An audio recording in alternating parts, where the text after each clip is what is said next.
Ça, c'est la première question. La première question. La deuxième, vous me demandez de regarder la caméra des Ivoiriens. Elle est où la caméra? La voici, elle est là en face. Et dites aux Ivoiriens, Charles Blé Goudé est-il contre le 4e mandat ou il est pour le 4e mandat? Quelqu'un m'a posé cette question dans mon bureau. Et je vais vous dire exactement ce que je lui ai dit. Je lui ai dit, vous parlez du 4e mandat. Est-ce qu'on peut d'abord parler du 3e? Parce qu'on ne parle pas de 4 sans parler de 3. Si. Et quand vous, qui êtes en Côte d'Ivoire, et celui qui m'interrogeait, vous étiez en train de parler du 3e mandat, moi j'étais en prison, moi j'étais à La Haye, c'était en 2016, j'étais en plein procès, je n'y étais pas. Pourquoi cette mention, justement? J'ai fait cette mention parce que les gens cherchent toujours des boucs émissaires pour se prévaloir de leur propre turpitude. Et j'arrive. Vous voyez, avant que je ne parte en prison, il y a une constitution, ici en Côte d'Ivoire, qui stipulait le vote à 18 ans, vous le savez très bien. Nous sommes battus tous, élèves étudiants pour ça.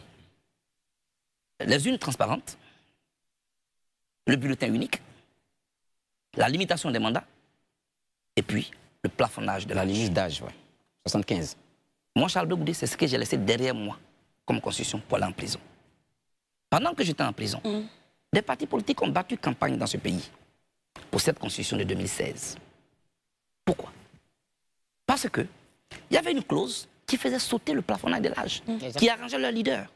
Donc, ils n'ont pas regardé dans la durabilité. Ils ont regardé là les intérêts du moment.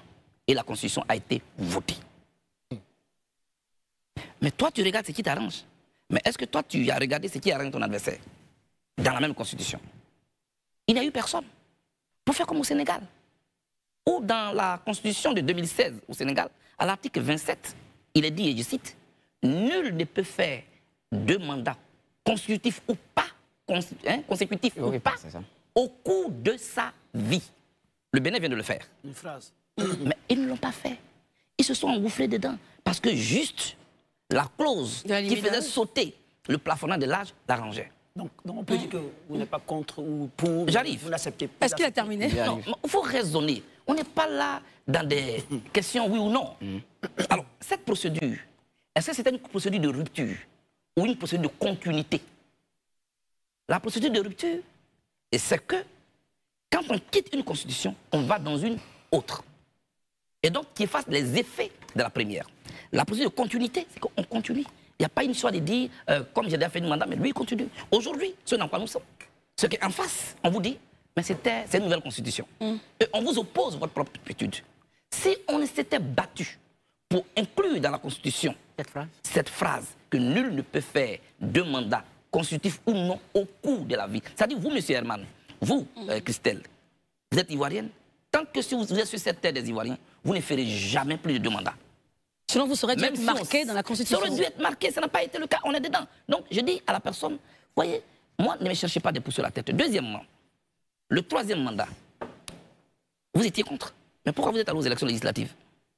Vous y avez eu des députés sous cette mandature contre laquelle vous êtes. Dans la vie, il faut être conséquent. Ma position, elle est très claire là-dessus.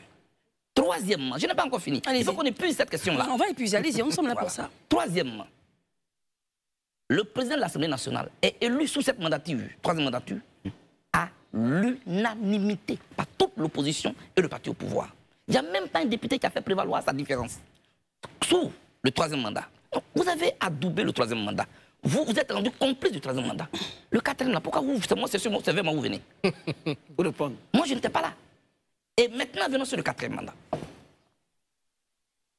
Tout récemment, Simone Gbagbo, qui est notre porte-parole à Cap Côte d'Ivoire, a fait un communiqué qui dit, en guise de soutien aux candidats qui n'ont pas été sur la liste électorale, dont moi-même, parce qu'on l'oublie souvent, nous n'allons donc pas retirer nos kits pour la collecte des parrainages. Ouais.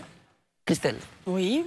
Au moment où nous on était dans cette posture, dans notre dos, les gens qu'on soutenait sont allés prendre les kits. Lesquels? Il s'agit de Tidiane Thiam, il s'agit de Gbagbo Laurent. Ils sont allés prendre les kits. Et nous étions là, ridicules.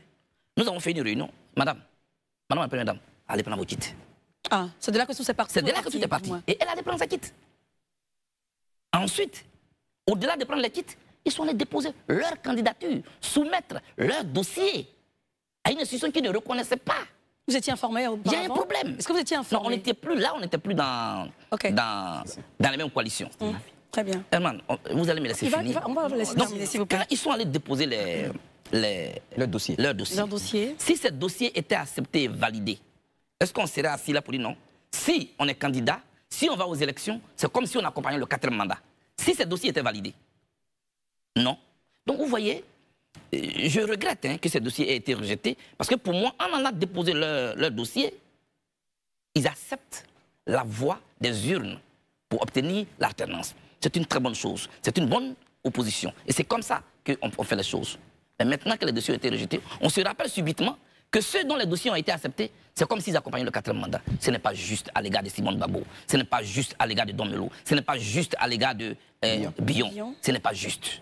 Vous oubliez souvent Henriette Lagou. Pardon, ce n'est pas juste au sujet d'Henriette Lagou, que je connais bien, contre qui je n'ai rien du tout. Donc c'est votre vision, donc, au total de... Moi, je suis un homme conséquent. Dès l'instant où moi, Charles Blé Goudé, je fais un recours devant la CEI de Djibérois, requête rejetée. Un recours devant la CEI nationale, requête rejetée. Un recours devant les tribunaux, requête rejetée. La décision politique ne vient pas. J'ai tout de suite compris que pour ne besoin de rêver, il faut que je passe à autre chose. Je vais donc regarder parmi la panoplie des candidats qui sont là, qui est le plus proche de moi, qui peut porter mes idées. Parce que tout est impersonnel. Voilà ma position et je n'ai rien contre personne. Mais je pense que c'est ce qui est conséquent. Très bien.